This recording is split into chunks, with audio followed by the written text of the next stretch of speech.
Guys, for today's video, I actually planned this na umaga to i-release. But sabi ko, kailangan to bigyan ng mahabang time para ma-discuss further kung anong meron dito. Just today, January 20, nag-release si Maya Bank ng updated terms and condition niya.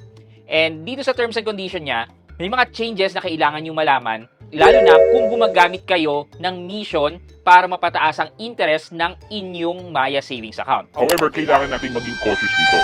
So, pag-usapan na natin ang latest na terms and condition ni Maya Bank. Samahan niyo ako, pag-usapan natin yan. Sit back and let's discuss. Coming right up.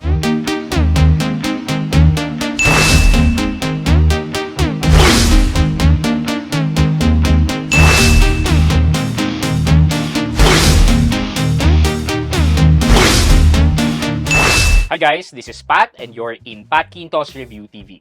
So if you're new to my channel, I do reviews about personal finance na meron akong experience or meron na ako knowledge na ginawa ko na yan ng videos and playlist na makikita nyo dito sa taas. At kung bago ka dito sa channel ko, you may want to consider subscribing to my channel. Okay, so ito guys, sabi, update on Maya's terms and condition. Please be advised that we have updated Maya's terms and condition. You can read more about them by tapping below. By continuing to use Maya, you agree to the updated terms and condition. Ni wala man lang sinabi kung kailan, but if you click, ito na yung terms and condition ni Maya which is already effective as of the release time nito. Titingnan natin to, wala siyang summary kung ano yung mga changes niya. So, ang ginawa ko po dito, nag-rely po ako kay Gemini sa AI ni Google. Kasi ang hirap naman pag ipag-compare. Hindi ko naman kabisado yung terms and condition previously. Hindi ko rin masyadong alam yung terms and condition ngayon. Since walang summary, ang ginawa ko is nag-ask ako kay Gemini na i-compare yung terms and condition previously and yung terms and condition na ni-release today. So, ito yung ginawa ko para mas madali nating ma-analyze kung ano ba yung mga changes dito at nakasummarize na siya. So, sabi ko dito, Maya Bank just updated their terms and condition yesterday, which is available on their website. Can you make a comparison for a previous version of terms and condition with the latest one? Then, ito, sumagot siya. So, sabi, based on the latest update as of January 19 to 20, here are the comparison of the key changes between the previous version and the current version. Medyo hindi madaling intindihin kasi naka-paragraph form siya. So, ang sabi ko dito, can you table this to better see the difference from the old version and the new version? Which is ginawa naman niya. And ito siya.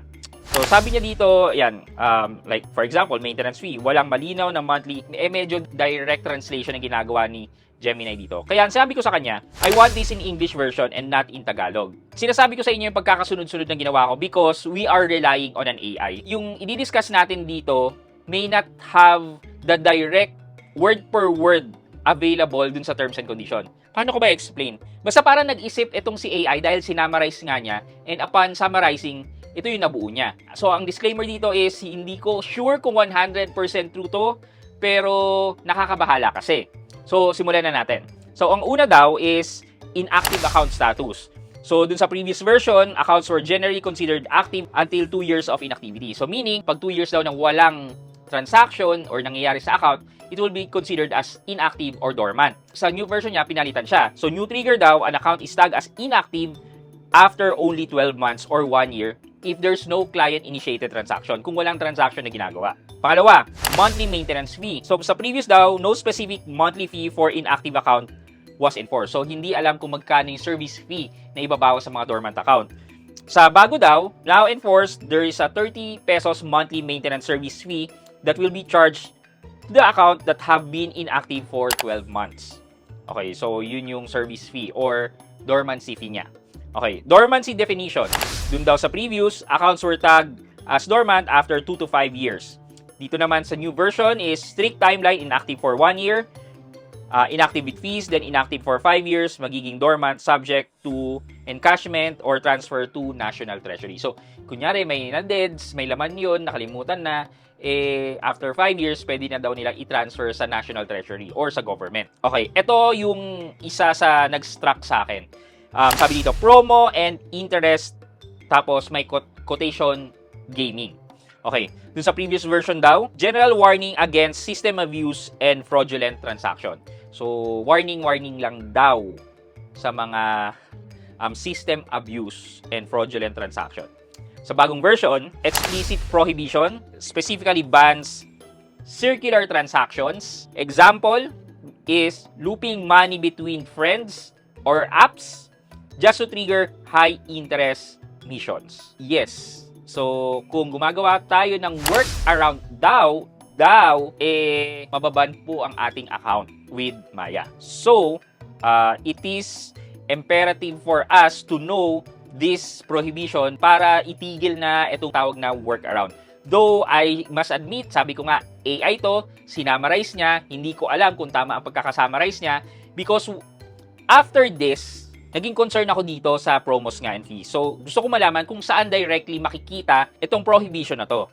So, nagsabi ako sa kanya na what specific portion of the terms and condition released yesterday that explains about prohibition that bans circular transaction. So, nagbigay siya, sabi niya dito, in updated Maya Bank General Terms and Condition, prohibition against circular transaction is primarily addressed in the section concerning disputed transaction, abuse of the system, and AMLA compliance. Basically, hiwa-hiwalay. Walang specific portion sa terms and condition na nagsasabi na kapag gumagawa ka ng workaround, mababan ka. Ang thought process ni Gemini daw dito is that dun sa disputed transaction refers to a transaction that was reported to us that we have reasonable grounds to believe appear to be unusual or without clear economic purpose. Feeling ko, dahil AI siya, pinag-connect niya na yung walang economic purpose nga yung kapag naglo-loop in ka lang ng pera mo, since disputed transaction nga yung paglo-loop ng pera mo, mako-consider siya with a sanction of banning. Kasi dun sa second na section, yan, bank reserves the right to suspend or freeze. So ibig sabihin, kung sa disputed transaction niya ngayon, nang walang clear economic purpose, pwede niyang i-suspend or i-freeze yung account. Hindi ko 100% na masasabi na bawal na yung workaround na yan. But all I can say is, ang talino mag-isip ni AI, na advance siya mag-isip, na napag-connect niya yung looping ng money, nagbigay na rin siya ng possible na sanction kapag nahuli ka na naglo-loop ng money. Or tawag nila dito is gaming the system or pinaglalaruan yung sistema. Parang ganun. So, ako guys, yes, nakakabahala po to. So, for me, siguro ititigil ko na po yun. Well, hindi ko naman siya ginawa na ngayon. So, I guess hindi covered yung previews. Hindi ko po alam sa inyo guys, I'm not fear-mongering ha. Hindi po ako nag-i-instill ng fear. Pero, yan po yung nilabas kasi ni AI Kaya nga po nag-disclaimer ako kanina na maging cautious tayo dito sa ini-discuss ko. Kasi si AI po yung nag-isip noon ng walang direct or clear na nakasulat sa terms and condition. Parang in-identify kasi ni AI, ni Gemini, na yung looping of money, yan, is tantamount to a disputed transaction. Kasi nga, wala siyang clear economic objective na hindi mo naman talaga siya pinangbili. Diba? Nilipat mo lang sa app tapos binalik mo rin doon para makakuha ng interest. So, nasa sa inyo na po yun guys. Again, I'm not fear-mongering. Yun po kasi nilabas ni AI and then natakot din po ako and for me, I'm going to take the necessary step to protect my money sa Maya. So, again, hindi ko na po gagawin tong workaround na yan or even tatanggalin ko siguro yung pera ko muna from Maya. After some time, tsaka ko na lang ibabalik. So, ganun po ang gagawin ko.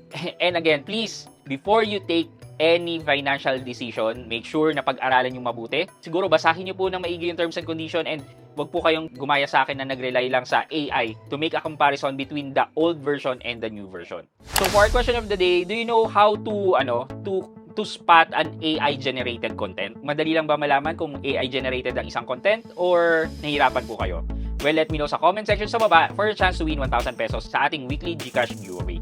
Yun lamang po for today's video, but before we end this video, mag-shoutout po muna tayo at shoutout kay Le Angelo TV at Le Angelo TV. Ang sabi po niya, nagbukas ako ng 3 online banking dahil sa channel mo, Sir Pat. Uy, wow.